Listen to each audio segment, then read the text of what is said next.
So thank you. It's great to be here. And I thank the hosts and the guests and the ghosts for allowing me to be here today.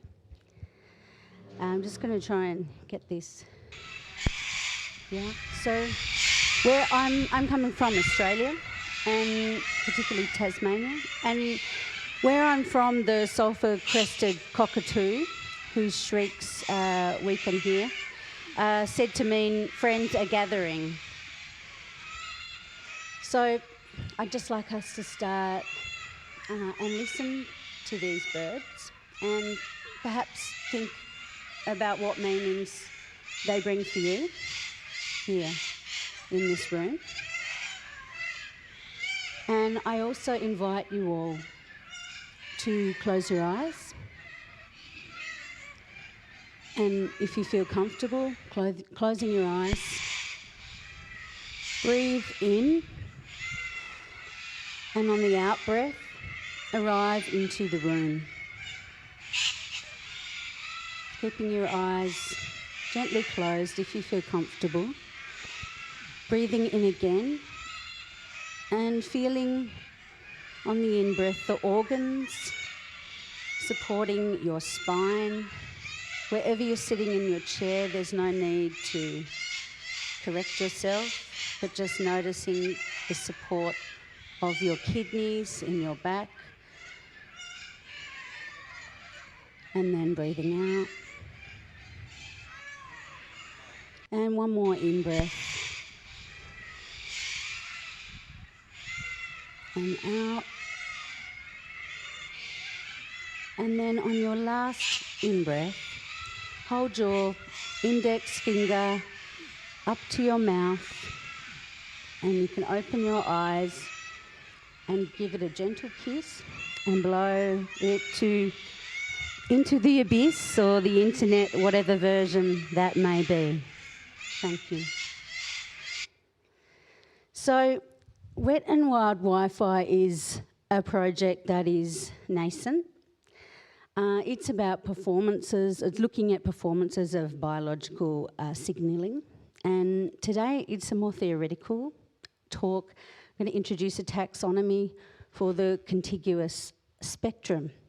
Because moving into this project, I've been looking at what new models might we explore to design our entanglement with these, non-human networks, because underlying the urgency in this theoretical reflection is a desire to be in a world, in a mode of flourishing rather than merely enduring. And we've heard a lot about, the ways that, neuromarketing prod us in various different ways, but I want to kind of talk a bit more abstract today. So, the internet superhighway is melting. With the advent of 5G, the electromagnetic spectrum is becoming a critical resource. We need to steer off the digital highway. There's so many amazing projects and workshops and performances that are discussing this. So I'm not talking to anyone probably that didn't get that. We need to avoid the roadkill, experiment together with mutant net affinities in the lag of the complex internet, and dwell instead in subnode internet spirits. And this is very inspired by the work of Brett and his Wilderness Wireless and other alternative infrastructures projects that we find here at Radical Networks and beyond, and the Feminist Server Project and so on. But, apart from stretching the imagination of what a network is, what it can be, and how we can reconfigure and accept different textures to online fidelities. What I want to discuss is, if we do exist in more in harmony with the environment, which is quite urgent to be critiqued or to be interrogated, what are the other developments that are going on? But first I want to travel back a little bit in time. Paracelsus, the physician, the alchemist and astrologer who identified metals as key elements constituting the universe, argued that the body was a chemical system which had to be balanced, not only internally, but existing in harmony with the environment. So demonstrating the timeless curiosity for this remote signal communication, there's a story from the Dundee Advertiser from 1897, where two friends looked up one of Paracelsus' communication experiments, and they wished to communicate with each other over a distance, and they were very early biohackers, swapping skin fragments and cut from each other and transplanted them, as the story goes that Carolyn Martin talks about, so that engrafted each other's portion of their cuticle, and when they could trace on each other's skin, then with the metal prod, then they would certain letters were said to have been revealed. But obviously I have no documentation or evidence of this, but apparently that was in the newspaper at the time. Another Victorian project, sniffing ozone, was prescribed as an adjunct to high-frequency occurrence. So, yeah, she would sniff ozone to deal with the electromagnetic rays of electricity. So, these things eerily resonate, right, with how many of us experience and perform embodied exchange with and through our wireless, with our mobile communication devices for those that have them. So, in mesmerism, where they would be talking to the spirits, or in high-frequency current prescriptions, such as in this picture. Freak experiments, Nicholas Tesla reported, in this same awestruck register with transcendental phenomena is something we must not acknowledge. We must acknowledge. So the performative experience of electronics is integral to the public understanding of its applications, but it also serves to reveal the eccentricities of somewhat invisible mediums and actants amongst our cosmography, our terrestrial and extraterrestrial spaces. So staging the signal through theatrical events, open out confined knowledges and demystify these networks, electrical currents, light waves, and so on. My background is in performing arts, so it's obviously quite an interest for me, this history. But at the same time, there is non-human actants that we're also dealing with in our networks. So performance is becoming more of a micro-performativity. It's a new kind of theatre. That's kind of my argument here. So more recently, apart from the 1897 Dundee couple, Meow Meow, Meow Ludo Disco Gamma Meow Meow, a Sydney biohacker, recently inserted an NFC chip from a Opal card, which is a transport chip in Sydney, under his skin. So it's measuring 10 by 6 millimetres. So he could tap onto the public transport system, notwithstanding topping up the card on his smartphone. And he said, my goal is to have a frictionless interaction with technology. That, of course, he was, being provocative to start a conversation about these issues. So he was, keeping his enemies very close to know them, I guess. And he was arrested for train fare evasion, which started a conversation with the law about such things. So you can look him up. I don't want to... There's a lot of information about him, and I guess there's a lot of stories about that too. But traditionally, predictions around computer culture's intersection with the human body or with the environment have been polarised towards narratives of corporeal corruption or liberation mediated by the power of the network. So as the next wave in wireless technologies break, dynamic spectrum access will be widespread, and new in-body applications which will alter people's lives worldwide, according to Andrea Goldsmith, the director of Stanford Wireless Lab. So, as you can see, transcendent fantasies and dreams of unimpeded communication are nothing new and are still continuing. And she says waiting for the small cell revolution is like waiting for Godot. So even computer scientists have a knowledge of theatre too, which is, I was happy to read that.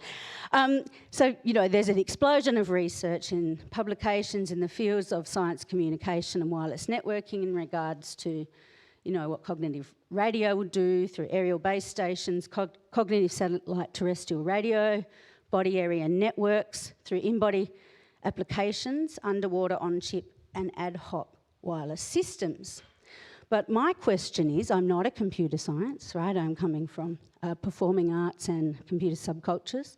So are our organs, our visceral fluids, our corporeality becoming the next energy resource, right? That's my bigger question, which maybe some of you want to talk to me about after. But this, you know, this new communication systems based on biology and chemistry work to encode bits through molecules, enabling signal transfer, editing and storage in a wide range of new micro and macro scale applications, right? Stanford Wireless Lab are moving quite fast in this area. Right, so as we know, the licensed airways are full and energy resources are an issue due to the manifold of network usage. Bandwidth is becoming clogged. So this idea of chemical communications, they look like two kidneys to me, really. So whereas once the performer was typically more prominent, like with the dramaturgy of the executed script on the stage, the intention of the signal may no longer be visible or is no longer visible. So there's a new type of theatre of algorithmic processes within these chemical communications being suggested. So these sensor nodes chemically send their measurements to each other or other devices under or on the skin connected to the internet through wireless technology can perform complex computations. And the potential of signalling through chemicals such as vinegar and vodka make you first think, oh, it's some radical homebrew feminist server communication alternatives to electrowave radiation, traditionally used by telecommunications. But then when you dig a bit deeper, you realise that perhaps it is quite malevolent and it's a double-edged sword. So, you know, bodies are key sites of autopoietic signal performances and are thus always entangled in corporate government, cultural politics, for better or worse. So before we, you know, get excited about the environmental potential of these homebrewed, low-scale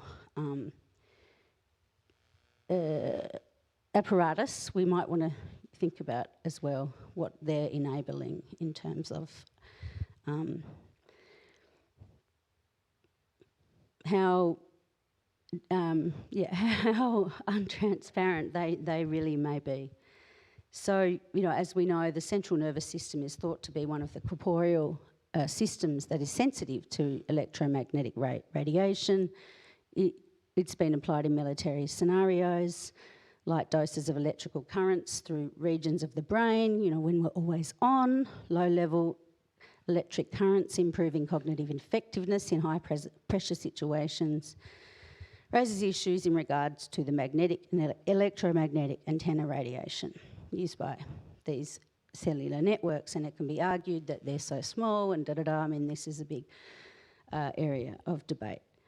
But what I'm actually talking about is this massive MIMO, or this micro-performativity, which is the potential for this vast-scale continuous monitoring through mobile somatic networks, accommodating the needs of cognitive radio systems that allow for constant articulation and micro-performance of wireless signals. So, in search for a solution, it is speculated our visceral fluids, their effervescence will be harvested for the small cell revolution, where signals will perform on and through us, and humans are moving from more auteurs to agents, and the signal becomes intrinsic to us, our body becomes implicated, not only its reception, but its transmission, if it wasn't already. If drastic energy reduction in infrastructure is needed for performance of the futures of Internet things. So with these small cell dramas, I'm asking more questions than answering them, but how does chemical in-body signal creation and signal labour destabilise human agency in favour of technological agency? If information is sent by molecules and heat exchange, how can signal performance change the territories upon which through it acts? Will our embodied schemata integrate with the signal, creating symbolic loci of perception between immaterial and material environments, network and human? So disarticulating this from the significant health issues and uses and benefits, which is beyond the scope of this talk, it's quite a burgeoning field. So that said, my colleague Kate Gett and I were talking about all of this in the last few months, and we decided to make a taxonomy for a contiguous spectrum. It's a proposal for what occurs within a living individual, and the model and taxonomy can be said to possess both digital, morphostatic and morphogenetic qualities in relation to coded and informative inputs. The model also depicts this as being obtained from the environment and performance space of where the theatre of the world takes place, in which a person may or may not be aware of these inputs. So the contiguous remote spectrum that includes offstage spaces that are part of the biosemiotic topography of action in relation to the stage or audience space. So the agency of the corporeal field is displaced by signal performance, and the performance of signal becomes entwined with corporeal signatures. So this contiguous spectrum model also focuses on the algorithmic execution, explores the meaning of interactivity between the performer with the human emerging technologies, as well as small cell processing situated in the context of this theatre of our world. So this is an attempt to address this gap or this current developments that I kind of am pondering about at the moment. Holistic understandings of signal receiver relationships are very complex and require multi-sensory information transfer for effective communication. Another in-depth positive study is by these guys, Aphrodite Cancer, Robert Ragusa, Adrian Dwyer, Jens Olsen, Thomas Teschelen and Theodora Patanawal. So they say by studying a natural habitat with these many they're looking at bee pollinators, this evolutionary evidence may hold important lessons for how we can better use information processing in complex conditions. So that's once again the double-edged sword of making sure you're doing it for the right reasons, this information processing in complex conditions, and remembering that to listen to the environment around you and beyond what the signals have many resonances. They're coming from, they're coming from the birds, they're coming from many other levels than just deterministic technological signals. So I guess I will end this on saying that the contiguous spectrum model and taxonomy is for creative practitioners, and it's just offered as a start for incorporating the performance of network signal in embodied cognition, because I just think we need a more nuanced lexicon to discuss this anticipated embodied application that utilise our sensory motor system, fluids and organs as signal carriers. So the wider cultural implications for this embodied more than human world. Remain in relation to these developments I was describing at Stanford Wireless Lab and so on, remain largely unexamined. There are various assertions that a much needed critical language should transpire, considering biotechnical systems when framing creative research in the contiguous spectrum, critically addressing signals as a processual medium where wired terrestrial and wireless extraterrestrial communication takes place, embracing performative and not commanding controlled ways to participate in the world and with other modalities of being. Thank you.